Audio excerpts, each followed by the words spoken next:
Hey, it's JC1424 once again with another album review, and today we're going to be talking about the second album from Asonia, which is Flawed Design. For those of you not know, this was a band started up by Gontier after he left 3 Days Grace back in 2014, I think. Their first album was a self-titled, and it had a couple singles that I really loved. There was Let Me Live My Life, which you guys have probably heard a bunch from my NASCAR PSP intros, and then there was Blow Me Wide Open. Aside from those two songs and maybe a few individual tracks, that album felt kind of dull with me, to be honest, as a whole, unfortunately. But the first song on this album is titled Blind, and it kind of has a very powerful sense of hope to it. It also sounds like it should be in a NASCAR game. I should mention that. I played so many NASCAR games and all them soundtracks. This one reminds me of those. It starts off with a channel guitar riff, left and then right and then left again, and then wham! The freaking drums pound in so freaking hard. Then the verses get going and they've got this reverb to it. The instrumentation behind it is just excellent. It carries it very well. And then we close in on that chorus and it gets more and more suspenseful until finally it just crashes in so beautifully. The sincere and energetic delivery from his vocals are just fantastic. And it really gives you a hint at what kind of vocals we're going to get during this album. We have an excellent lead guitar part throughout the verses, and then the bridge, for a little solo or just a little addition, it's even more beautiful. It sticks out and it's really there. And then we also have some synthesizers in the bridge that come in here. It really shows you we're having some different kind of sounds and a different theme to this album.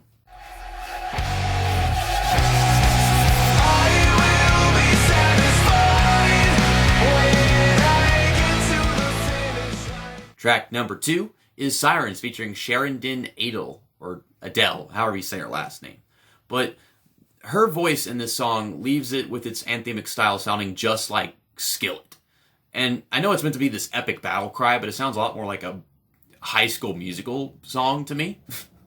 But I will give it to him this. The vocal effort here is a perfect balance between the low and the soft with her and then Adam Gontier singing, the other parts of it. Now, it's got a very delicate and outstanding piano, but it just comes off a tad bit too mainstream for me. We're all in this together, but nothing lasts forever. Track 3 is This August Day, and this one is about whenever your heart becomes lost in a very pivotal and emotional moment in your life. Adam Gontier is singing at his best on this track. As opposed to every song in this album, this is the one that sets the frickin' bar. The drums provide an excellent dynamic, and the lead and rhythm guitar parts, they kind of meet in the middle, and it just sounds so badass. The chords, they resonate ever so well, especially in the chorus. And this one's not over-decorated with, soundboard effects, but there are some, and it's just this perfect amount, and it really creates some cool transitions.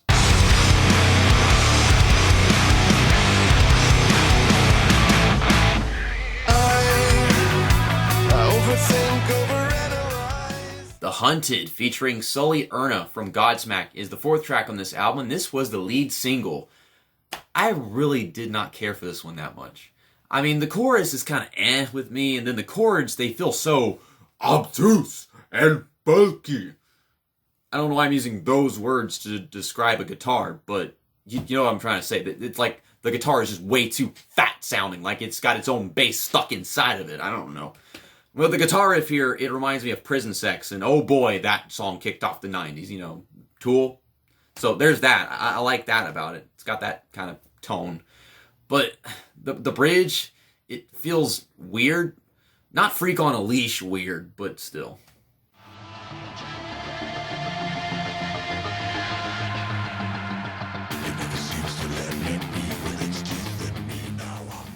The 5th track is Ghost, and this one states a realization that emptiness is coming from a desire to not be self-centered, which that's a really great concept. Now, this is not a great song if you ask me, but it's definitely a good one. It's fairly industrial with electronics that I admittedly love.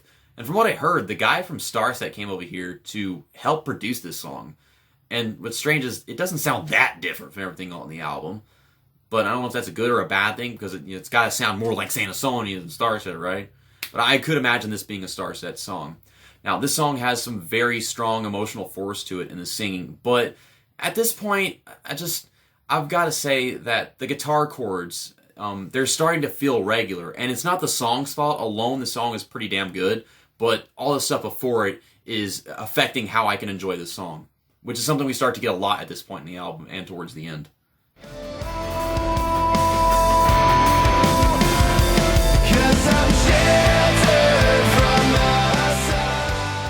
Beast is the 6th track on this album, and it's just another song about fighting with your bad side. Although I could probably say that about myself as of late, every now and then. It's happy, but kind of hostile and anxious in places. Like, it's got a really hard and punchy riff, and the verses are relaxing. It just kind of switches up. Then you get into the chorus, and it's a lot more emotional, albeit a bit stale. Like, I feel like there's not enough energy there. But the bridge, it's pretty exciting.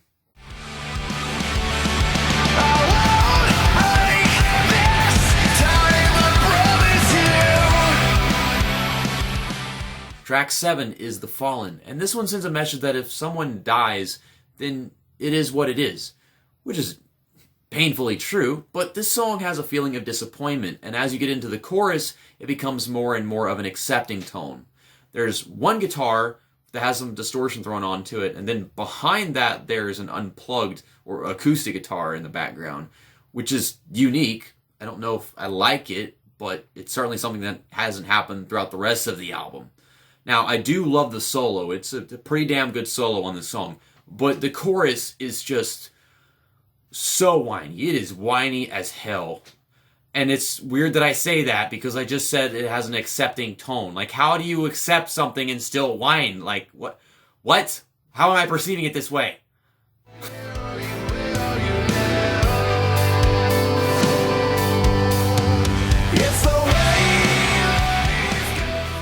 Number 8 is Another Fight, and this one is all rock with a very modern sounding guitar tone to it, and the vocal melodies are so golden.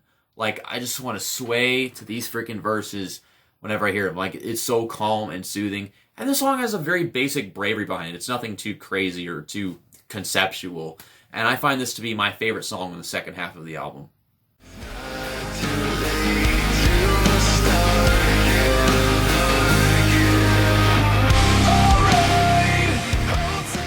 The title track, which is of course Flawed Design, is the 9th track on this album, and I believe it's about settling for much less than you'd ever hoped for. I've got to say that I disagree with the musical contrast between darkness and sincerity. I really don't feel like it balances out that well. Now, Adam Gontier's vocals, I will say they're at least adequate, but his tone, I just don't feel his tone with the sound of the chords and the key that it goes for. Like, I feel like it should be higher maybe a little bit, or lower. I don't know if that would work, but just where he is whenever he gets to the chorus, I don't like it that much. Now, I can say the guitar is pretty damn good, and whenever the bridge comes in, it always gets my attention. It really just flashes you with beauty.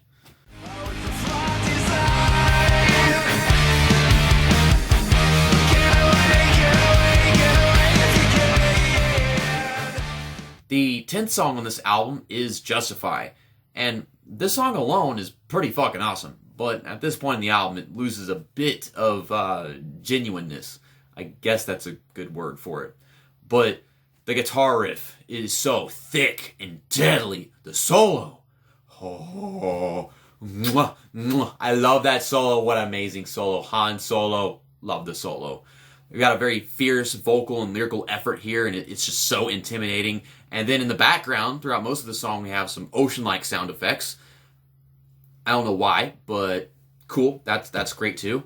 And as far as the song meaning goes, I mean, it's kind of like Everybody's Fool, if you know what I'm talking about. Like, they have a song called Everybody's Fool by Evanescence. That's my best comparison.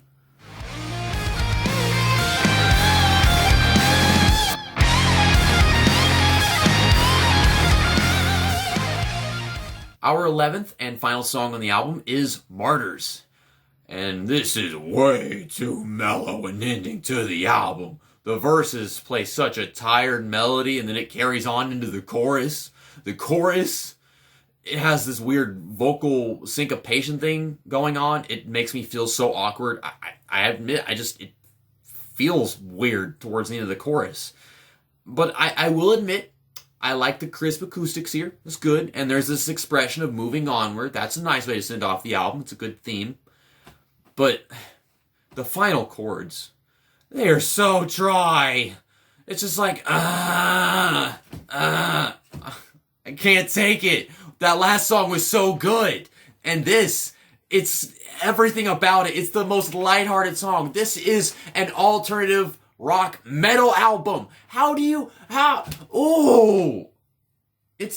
hate this song. I hate this song because of the fact it's the last song on the album.